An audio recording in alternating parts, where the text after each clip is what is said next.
All right, ladies and gentlemen, today we're going to revisit graphing and we're going to graph quadratics, but this time without the t-chart. We recall from last time that t-charts were kind of a pain in the neck. First, we had to find the vertex, and if we got that wrong, then our t-chart was completely wrong. There was all those opportunities for order of operation problems, and it was kind of a pain in the neck. So what we want to look at today is how can we do this but not have to use the t-chart. So recall, why do we graph and what do we really care about in real life? Well, recall there are two key features of a parabola. The first one is, where does the graph hit the ground? And the second one is, how high or how low does it go before it turns? All parabolas will have these features, and that's really what we care about.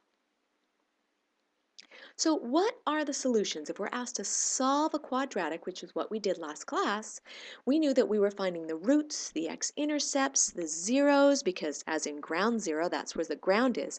The solutions is, where does our graph hit the ground? Now, how can this help us graph?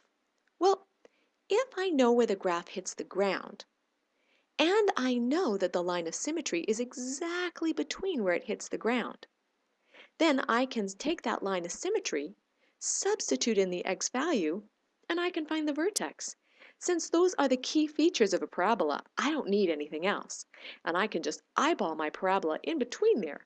No t-chart. All right, so we're going to start with this one. We'll walk this through together. We're going to graph y equals x squared minus 6x plus 8.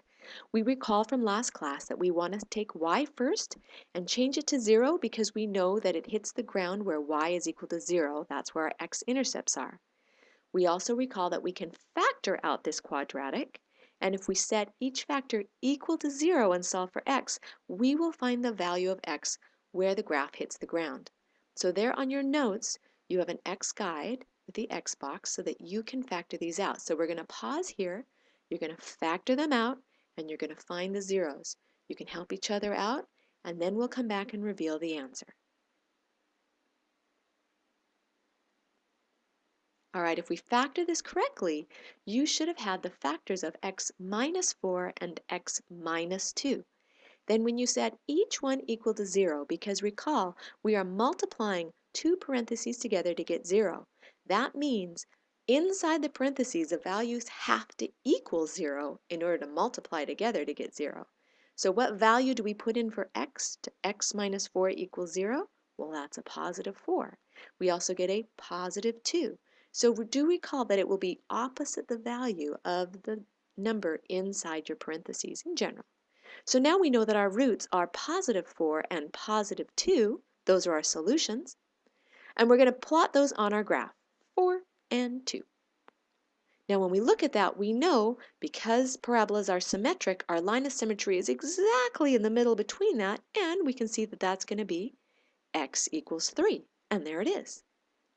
All right, now let's look at our equation. We know that the a for ax squared is a positive 1, so this graph should open up. And that means that my vertex needs to be somewhere down here below my roots in order for it to open up. So we're going to take this x equals 3, we're going to substitute it back into this original equation to find my y value for my vertex. So I'll pause here and give you a chance to do that before we reveal.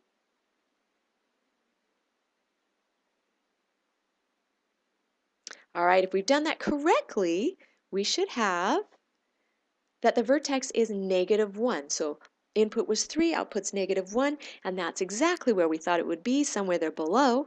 And now all we need to do is eyeball our parabola. Now it is true we have one more freebie point, and that would be positive 8, which is the C, and that's our y-intercept. So we could put our positive 8 and reflect across a point on the other side, but I don't have a very good editing program, and so I just eyeballed those 3. But if we did keep going, we could put positive 8 up here, reflect across the other point here, and get a better accurate graph than what I had there. All right, there's a next one on your paper, which is x squared minus 2x, minus 3x minus 2. You're going to take a minute, and I'm going to stop here. You're going to factor it and find your roots. Compare with your partners and help each other out so we can figure out what our solutions are. Go.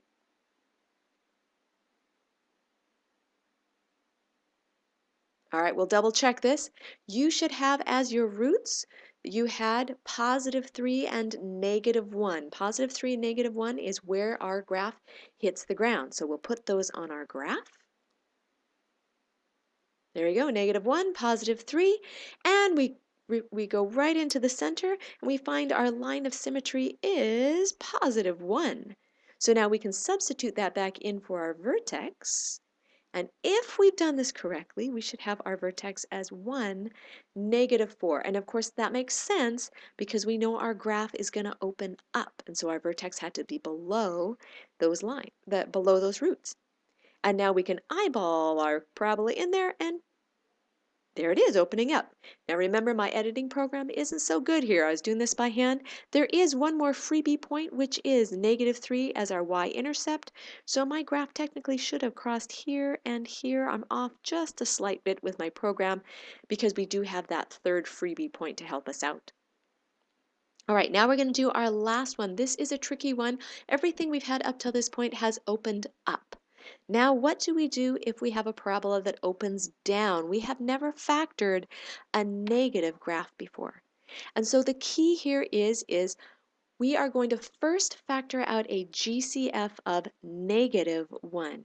And what that essentially does is it changes that first number to a positive number and changes all the other numbers inside that changes their value from a positive to a negative or a negative to a positive.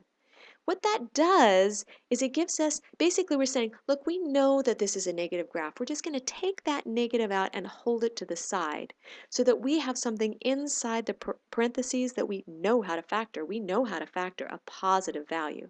So now we're going to factor 4x squared minus 9. That's what we're going to factor. And we see that those are the difference of perfect squares, and so we go, oh yes, yes, we know how to factor this. This is the 2x minus 3 and 2x plus 3.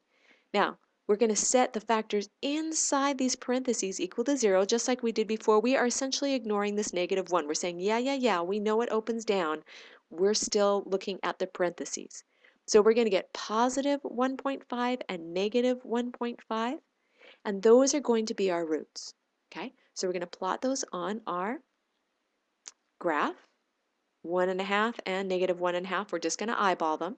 We look for our line of symmetry and we say, oh, there it is. It's 0. And so we can plug that in there. Now, when we substitute in for our vertex, we are going to go back and just use the original first equation unfactored. We'll plug it back in there, and we'll get that the vertex is a positive 9. Now, this makes sense because this way our graph will open down. And so now we have our 3 points, and we can just eyeball it, and bink, there we go. There is our parabola.